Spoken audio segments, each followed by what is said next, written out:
na kailangan na maalaman ng lahat ng narito. Ang ginawang pagkakasala ng taong tinatawag na Jesus ng taga-Nazaret.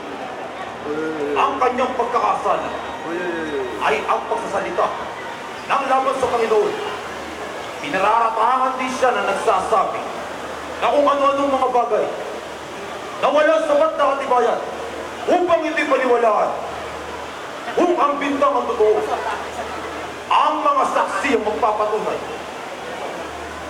Natawagan ng unang saksi magpapatotoo. Ang unang saksi, punong Kaypas.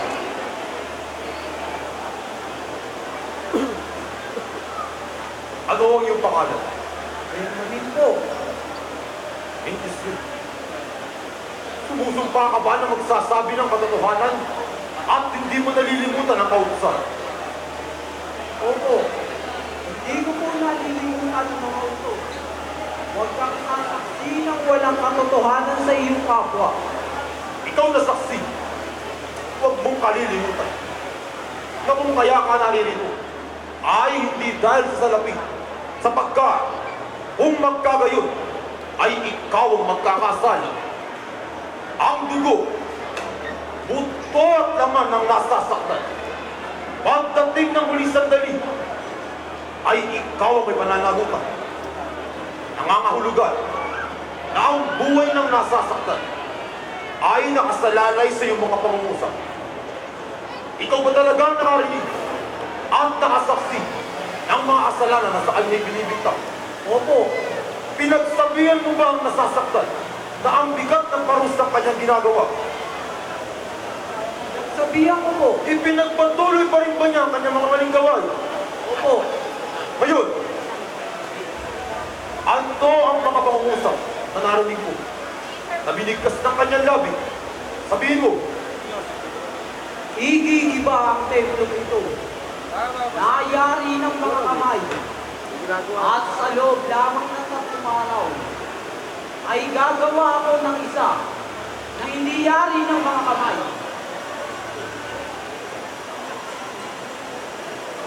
ngayon,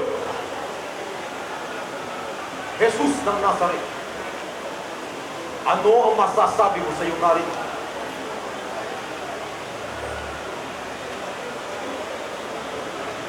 Hindi mo ba tinututulan ang pangungusap ni Benjamin? Inaamin mo ba na sinabi mo ang mga salitang ito?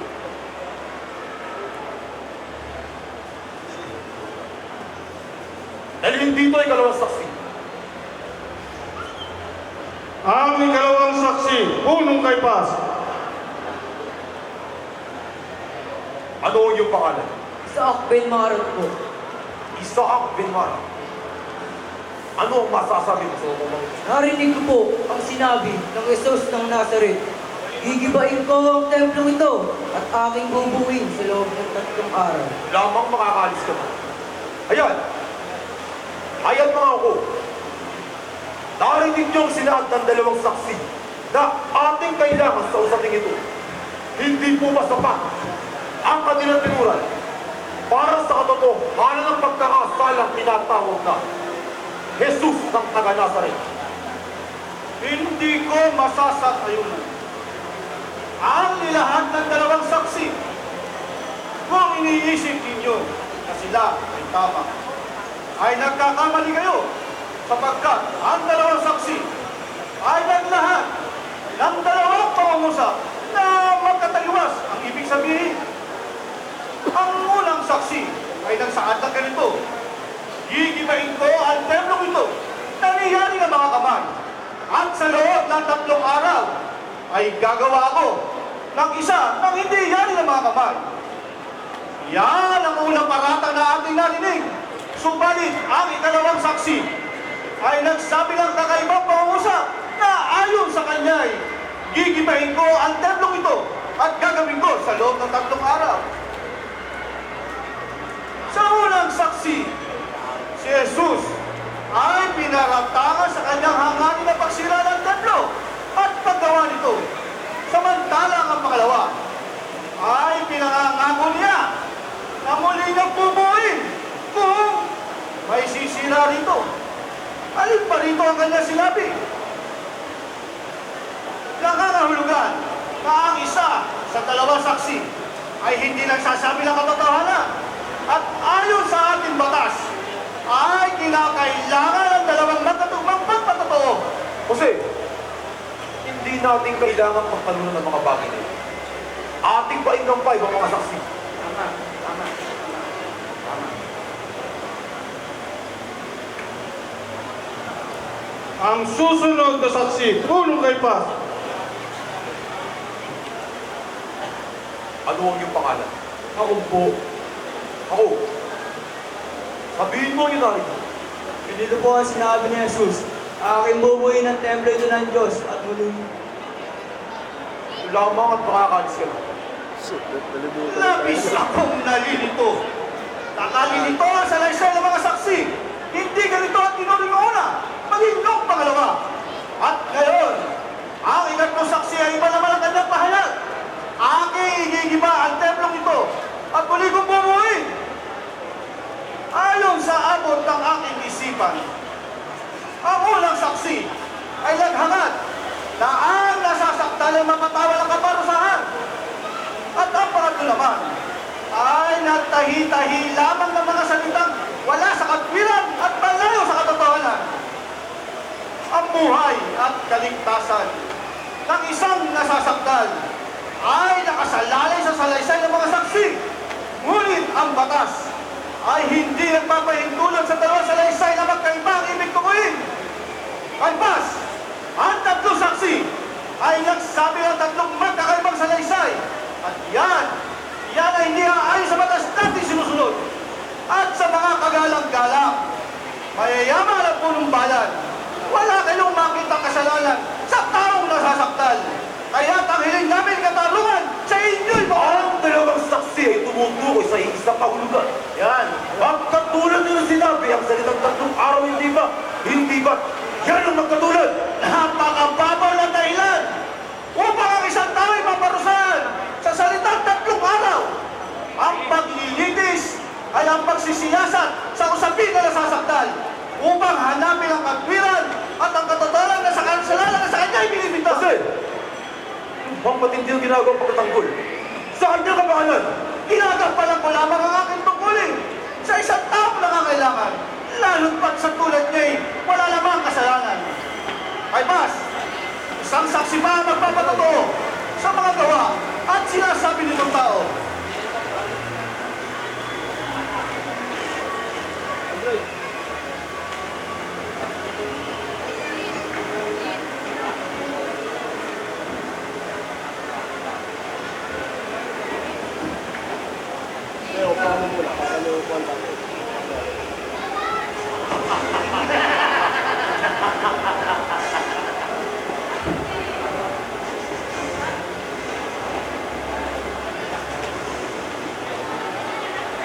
Ano ang iyong pangalan?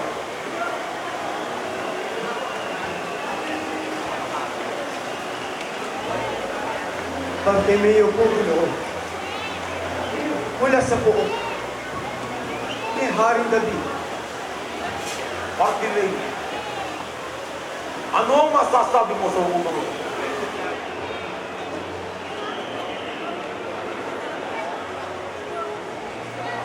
Mula ng sila sa isang maliwanag ay madilim na ang aking kapaligiran. Ngunit nang minsan,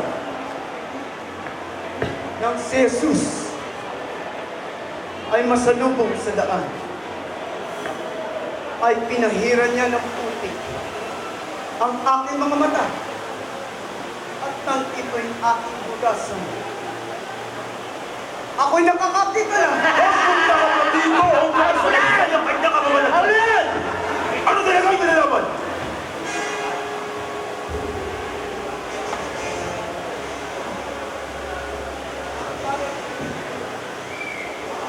Iisang bagay lamang ang aking nalalaman. Dati akong bulag. Ngunit ngayon, nakakakita na ako. Ano talaga ang kanya Tayo ay narito upang hindi pag-usapan kung ang nasasaktan ay isang magkagamot o hindi magkagamot. Ang katarungan ko siya nga nagsasalita. Tala mo sa Panginoon!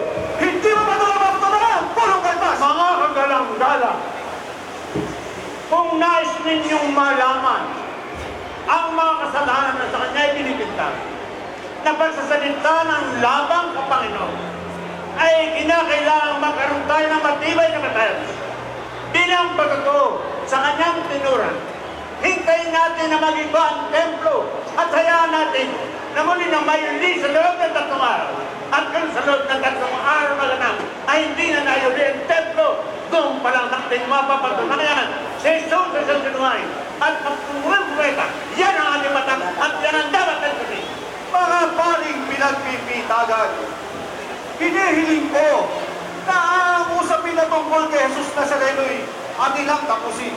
Wala kayong masumpukang kasalanan upang siya'y mapatawad ng kaparusahan. Bakit hindi na lang natin siya hayaan na umuwi na lamang sa kanilang tahanan? Jose, at ikaw, Nicodemus, na tawang mararangal, maruno, at talubhasang manananggol. Tama ang sinabi at saysay na ayon sa ating batas ay kinakailangan ng 2 saksi na magkatulad ang sinasabi. Ipagpalagay na natin mabigo ang mga saksi. Ito ay hindi masasabi. Ang usapin kita'y matatapos na. Marami pa kaming katibayang iaharap laban sa kanya. Ang tao ito ay inaakusahan ko na siya raw ang nagbabasag na anak ng Diyos. Ang Mesiyas na ating inihintay. At yan ang mga aganapan na dapat niyong tugurin sa harapang ito. Pagpapal ako! Pinapago niyo ang paratang sa taong nasasaktan! Sa oras pa naman ang paglilibis! Hindi ito makatarungan sa bulwanang ito! Huwag natin pag-usapan ang salita ng katawan. Sa bulwagan ito, narito tayo upang masubok ang ating kakayahan na ipagtanggol ang bawat panig. Ang binibinta sa sala sa kanya ay ang pinakamabigat na magkakasala sa ating batas. Ipas ang ibabasa. Ang isa pang saksi, punong kay pa.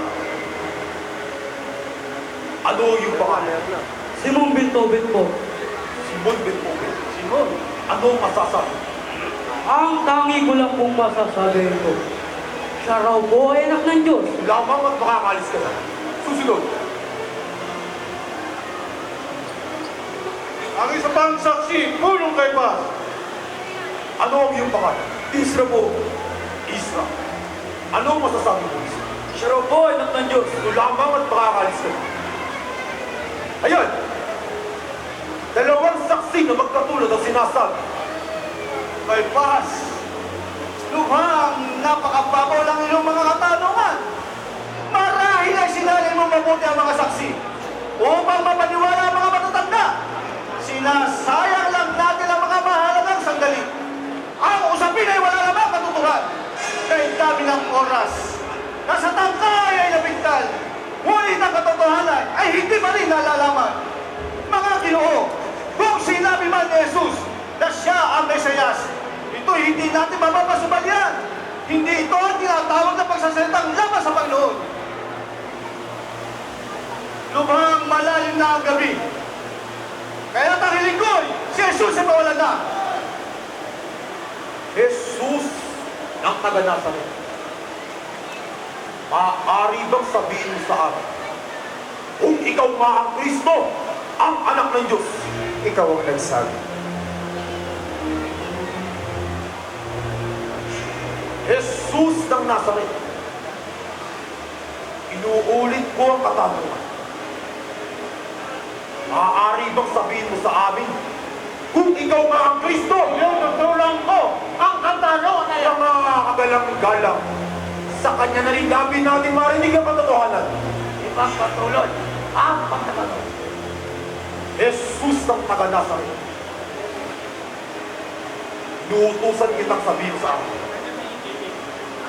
Sabihin mo sa amin kung ikaw nga ang Kristo, ang anak ng Diyos. Ako ba? Makasalanan! Ako si Panginoon! Narinig niyo ang tinuran ng Nazareno at sa ng kanyang labi na mutawi ang katotohanan. Sandali lamang! Kaunting ka tayo! Ang malubang nais mong mariting Nicodemus. Palilinaw na natin naroon na inamin niya ang kanyang kasalanan. Ang katarungan na yan ay binigay ko na ni Nicodemus. Ano pa ba ang iyong hangal? Inamin na niya ang kanyang kasalanan at ang mabigat na magiging hakon ay tiyak na kamatayan. Wala ka na sa hatiran. Sino ay karapatan? Ang magtanggol sa katarungan! Ang ligo-ligo itututuran. Ano man ang kasapitan, dumating man magpangasahan. At ang pag-abay di dapat. Pagkabing maliwanag, dito sa habag-habag, namamaras. Ang puso ko'y naghihirap. At palagay ba ganin nyo? Dahil sa pagkakasala, pagkatuloy, sabay ng matuwid, at pananampalataya wagas sa Diyos na totoo, na lumalang ng hangin at lupa, at aning pagkasalan sa mundo. Ang dapat na makataluyan. Tingin ng kababayan doon na kanyang ibinamalas sa lahat ng tao upang sa rin ng lahat ng karyan dito sa lupa. At kung hinangad ni Jesus at lumapastangan sa mga pangyarihan sa niya, ay ano ang lugar na matulog na sa Rinjado ng kay Cesar ay kay Cesar at sa Diyos sa Diyos. Ayon sa kahilingan at sumbong ng karamihan ng aming inuusay. Ay sinyong paratang ng maliin nyo kasipan. Yan mo sa pagayok sa hari na sa taong tunay ng Jesus. Ninangkap pa ng pagka-Diyos. Ipinamamarani ni Jesus na Mesiyas ang nanawag dito. At sa di mabilang na mga tao ay sinabi ng palalang ito, yun daw man na simbahan, kung magiba at mahabay, ay muli nitong ibabalik ng husay sa loob ng 3 araw. Minsan naman ay gano'n niya simbahan. At doon niya ipinagtabuyan ng ilang bagyo ng mga alakal na wala namang binabagabang na kahit sino man. Marahil ay upang papaniwalay ng mga tao na siya nga ang anak ng Diyos. Pinapapanalig ang mga tao sa lahat ng mga kambugan at mga gayumang kanyang natutunan marahil mula sa lahing kanyang pinagmulan at sa lahat ng pangungunan ni Nicodemus ay di maaaring maligid sa mga mata ng punong bayan. Kaya nga kinakailangan tumpasan ng parusa alang-alang sa bayabaan. Yan ang anak ng ama at ama ng anak niya. Pusot loob ay isa, espiritong walang hangga, walang iba kundi siya. Isa silang tatlo na nanawag dito sa mundo. Pusang nakatawan tao at yan ay pinatatandugo at di pa alam ninyo. At papagalin na nga ang ninyo ang kanyang pagka-Diyos. Sinabi ng propeta Migas na sisilang sa Belen ang tagapatnubay ng bayan Israel na sa landas ng dahil ay doon nga pinanganak sa Jesus sa ita ng awitan na sandaigdigan na pinupusukan ng kalulatian ng mga hari sa silangan. Di mo ba natatalastas ang mga aral ng hikayat? Di ko tinararapat kay Moises sa mga atas at nasa pag-iabay ang Romanong pagpapituan. Kung kayo, ito bagay bilang nung ka naman, isang taong malumanay, walang salamuntiman, biglang dakpin ang talian, dito't kataksilan nga, at bintang ninyo akala, na Jesus na kababa, anong kasulatan kaya, ang pinagkunan sama, Tatapot hindi nasasaysay sa kasulatan na ang anak ng Diyos ay sisilang sa sinaspupunan ng isang hamak at tukan lahi lamang si Jesus ay anak lamang ng isang hamak na anduwagi sa Nazaret. Walang dunong, walang yaman, walang muang sa pangyayari sa bayan. Ito ba nagpapatibay ng kanyang pagka-Diyos? Sa wari ko'y bago ko sa lamang ang pinagsadya mo ito ni Nicodemus. Ano ba kayo mga Ipakipaglaban. Ipakipaglaban ng ating matuwid sa isang tao. At iba ang ninaw. Ang sa kanya ay ibinibinta na tayo. Kung gayon ang layo mo ay nahuli ka ng lubos, sapagkat ipinagtibay na namin ang habol na igagawang ni Jesus. Tibe yung hatuloy na hatuloy. Aray, matusan, ang kanyang natanong na usig tumatod. Isang kasalanan may parusang kamatayan. Nicodemus, sa kasulatan ay nakalagda na ang pinuno ng mga Hudyo ay may sapat na kapagparusa at makasiyasat sa sino man ang kastaman sa ating batas at sa pananampalataya na ating kinagistan.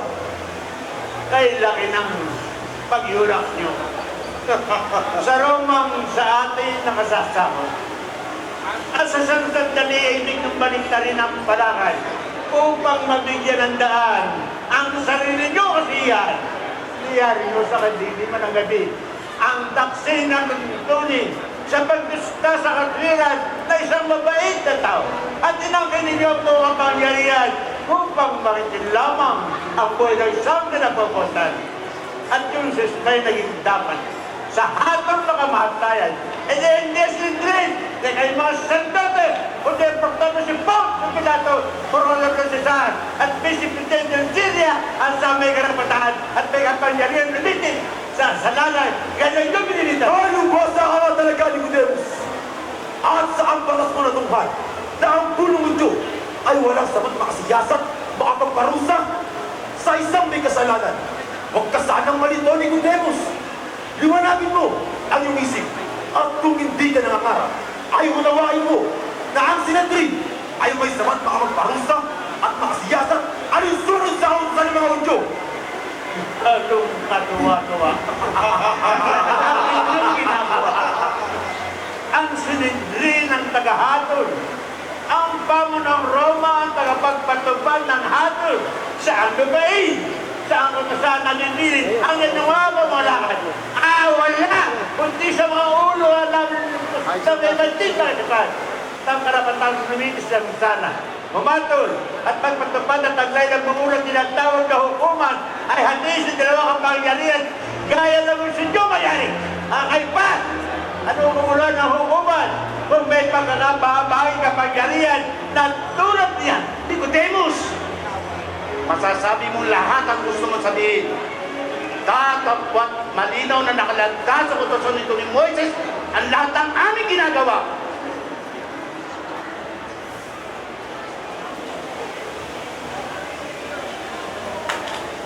Tunay at sa batas ay binibigyang kapangyarihan ng mga puro ng Hudyo upang lumindi sa kasalanan o mabibigan.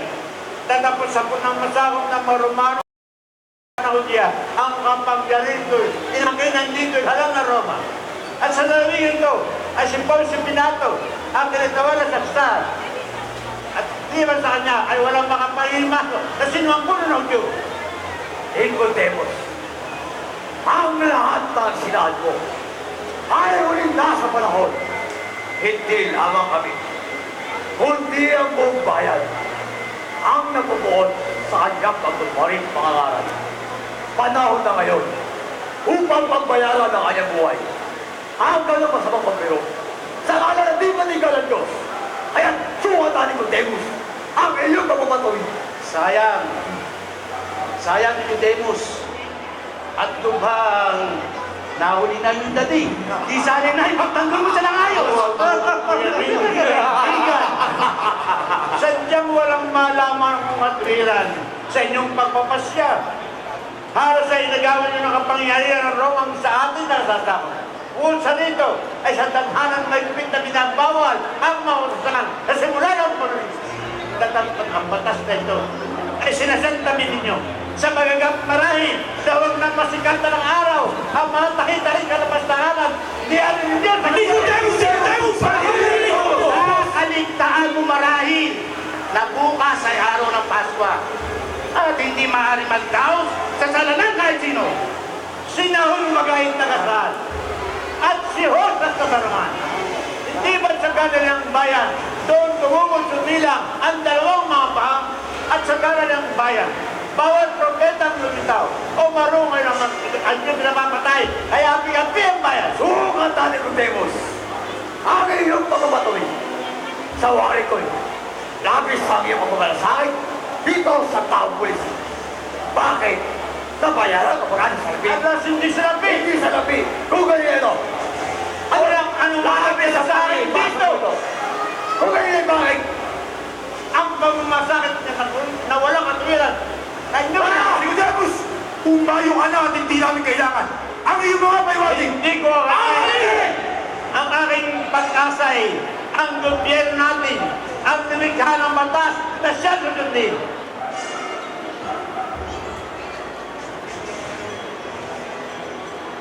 At itong ni, kung hindi nakakailanganin, itambak sa lusa o kaya sunugin at dahil sarili ang patagarin. Nicodemus! Nawala na halos ang ipitagan sa dahil kong batas sa kapuluhan. Anak, Kaypa, Isra, Sadok, mga bisit, kilalanin ang Admiral at ang Julis. Yoy, ibabaw ang nalakadabot na tumpat. Kaibagal! Jesus ang kabataan! Ako na yan! Humabak na! Ako wala ka yan! Isabit sa gusto na bakit?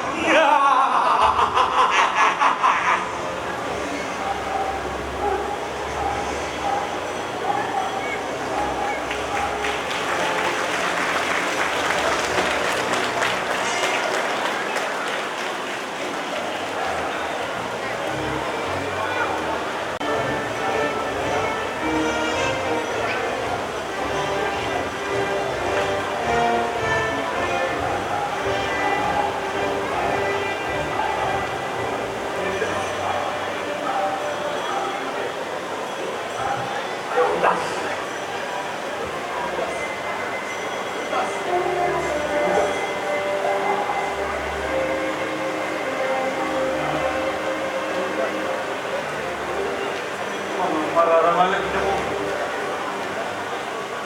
Judas! Ang tanong kailangan mo, Judas. Masamangaling totoo. Itong mga nagawa ko, ang buot ko sa aking maestro, aking kasalo-salo, siyang napagkaturo. Sa lahat ng mga Ginoo, punong payo na nga nito. Namali ako totoo. At ang tugulong taong santo ay sukaki na pagkanulo. At tumbali-bali nga ako. At isa nga ginagawa. Oh, biga. Talaga nalipala. Ang maestro kong dakila.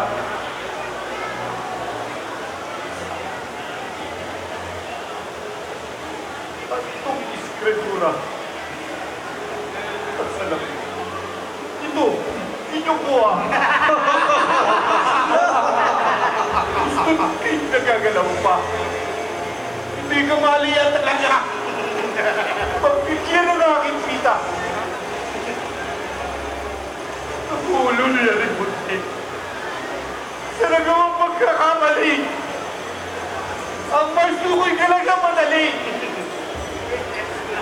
Aking sasauli. Itong tatlong pong salapi. Judas na palawara. Pagnilig ka muna sa nangyaring iskatura. Tila kay iyong kinuha. At ngayon naman ay amin siya. Lumayo ka sa akin, Judas. Judas! Paano ka rito? Ang hatol mo ay huli na totoo. Kami ay di nagpapayag sa iyo. Inaktiboy na namin dito. Ang simpluensya dito sa tao. Yan. Anas! Isang malaking pagkakamali ito. Isang malaking pagkakamali ito! Sino, Judas? Sa labas ng templo! Ngayon, hindi ka na kailangan. Yamang di kayo pumansin. Itong mga pamanik ko. Itong salabing ito. iiwan ko sa inyo. Kay Paz, Alas, Pilon, at kayong lahat ng mga narito.